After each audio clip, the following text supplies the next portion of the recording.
that would bring us over to 15 seconds to spare on that team. Look at us go. Let's start the clock on the Charlotte Hornets.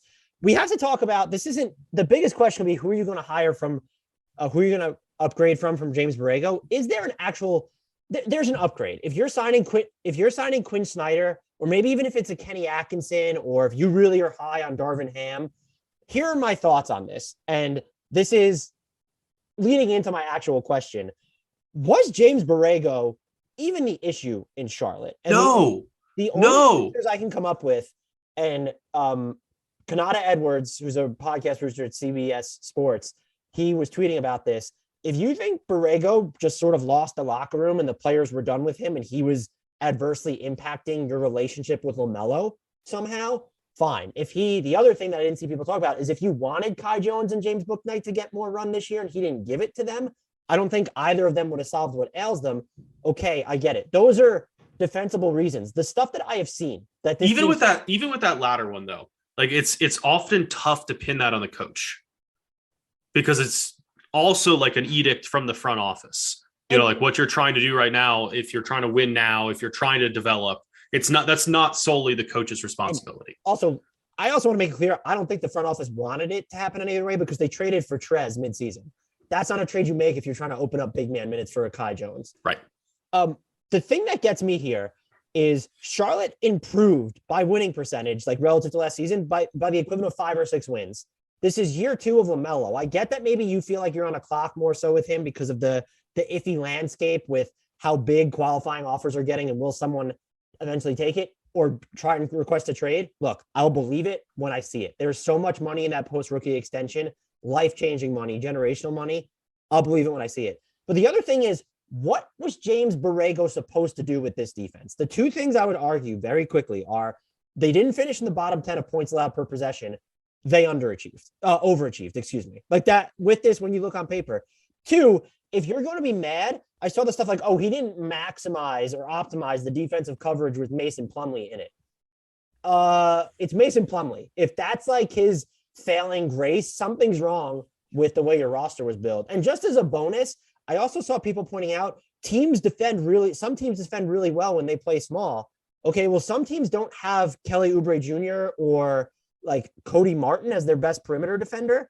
Like, that's just you were dealing with a Miles Bridges who increasingly feels like the most aimlessly versatile player on defense I've ever seen.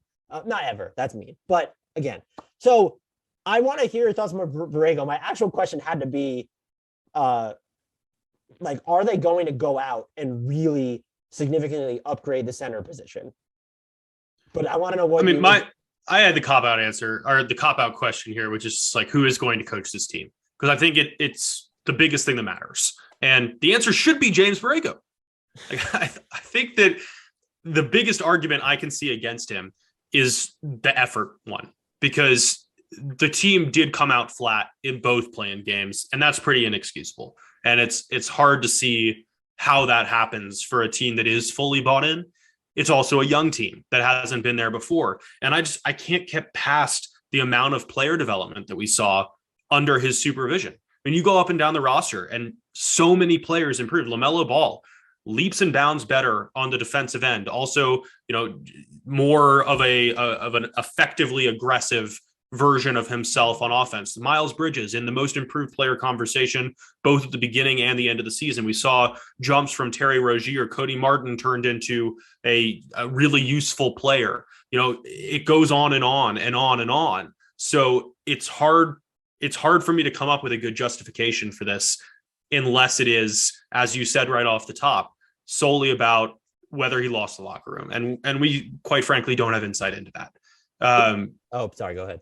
I don't know at this early stage of their offseason who I would tap to replace him. I don't think we know everyone who's going to be available. Quinn Snyder, again, as you mentioned, would be a dream hire if he's available. Too. I was going to say, like, if you told me you got rid of him because you really think Quinn Snyder's walking through the door, right? And there might be other available coaches like Steve Nash who you want to avoid. Look, the Nets don't have a head coach. Steve Nash is in charge of, as Jason Concepcion said, only handling the vibes. Kevin Durant and Kyrie Irving handle like the X's and O's, is very clearly because there aren't many X's and O's on that team. It's pretty simple. It's an X here and an O there, and then the 4 other X's in the corners. So no, I don't know who I would even want them to go after at this point, but James Borrego seems like a good option. So I had the center question of what are they going to do to upgrade it? Because I think that you absolutely need to upgrade it. The question is, will you? You don't have money to spend, and your financial situation is going to get a little bit more fickle, which would be the other question here. They have no option other than to match whatever offer sheet Miles Bridges gets, correct? Yep. Assuming he gets one. 100%. You have to. You didn't move him before. You should have signed into an extension. I would bet would have been significantly less than the max. We'll see how much he ends up getting in free agency this time. Then it's when you get down to the center conversation, it's are you willing to use either Bouknight, Jones, you have Oubre Jr. salary, you also have Gordon Hayward salary. Are you willing to go after a Miles Turner or a Rudy Gobert? Or are you going to go like the cheaper route where it's, Nicholas Claxton, Mitchell Robinson, maybe those need to be sign in trades anyway, just because are they going to get more than the mid-level? I guess they could. Do you trade for something like, or do you go after a Chris Boucher or a Kevon Looney? Which route would you go if you're there? I mean, we've talked about the Gobert and Charlotte option before. And if that's even remotely feasible, that's where I want to go. Because even though he's owed 4 years and like 170. Yes. Especially because that becomes easier to do when LaMelo Ball is still on rookie scale. You figure that part out later. Right. I just would wonder if even before LaMelo, having Rudy, Miles Bridges on his new deal, I guess you're getting rid of Hayward, but then you have Rozier's like basically $100 million deal. It's right. Like $5 million less than that. The other benefit, though, is if you bring in someone at that price point or a similar one, then you guarantee that there is a snowball's chance in hell that Russell Westbrook is wearing a Charlotte uniform. Wait, I'm sorry. What? Run that back. If you overpay for a center, you don't have the budget to go out and get Russell Westbrook. Oh, that's my other big question for Charlotte is who can we petition to just not call the Lakers? The only thing I'll say on the Westbrook front is if you're getting off, if you want to just reset your books, and I know Charlotte's not a free agency destination, but you want to use it for trades or something, I would understand Westbrook's expiring. And if you're going to actually go through a rebuilding year, do you buy him out or whatever? If I'm them, I'm not getting Gobert. I feel like the cost would be too high. I would look at the cost I came up with for them, and we can wrap this up there, is if, let's say the Pacers are still willing to trade Miles Turner, are you doing Hayward, PJ Washington, then the number 15 or 13 yes. for Miles Turner? Yes. And I do think that leaves you with enough assets to then, because you don't really have great wing defenders. I think that would leave you with enough assets to, if you wanted to turn around, give your other first round pick plus Bouknight or Kai Jones plus Terry Rozier or Oubre for Jeremy Grant. Like if you're getting Kai Jones and a pick and you're Detroit and then you're getting Rozier, are you saying no to that Jeremy Grant trade? Kai Jones, let's say Kai Jones, number 13, and Terry Rozier. No, I'd probably do that one as well. I think they might prefer Oubre, but just like if I'm going to take on Jeremy Grant and pay him, I'd probably prefer to get off Terry Rozier's contract. They're low key might be one of the most fascinating teams of the offseason. Now, they're really interesting. The Borrego one.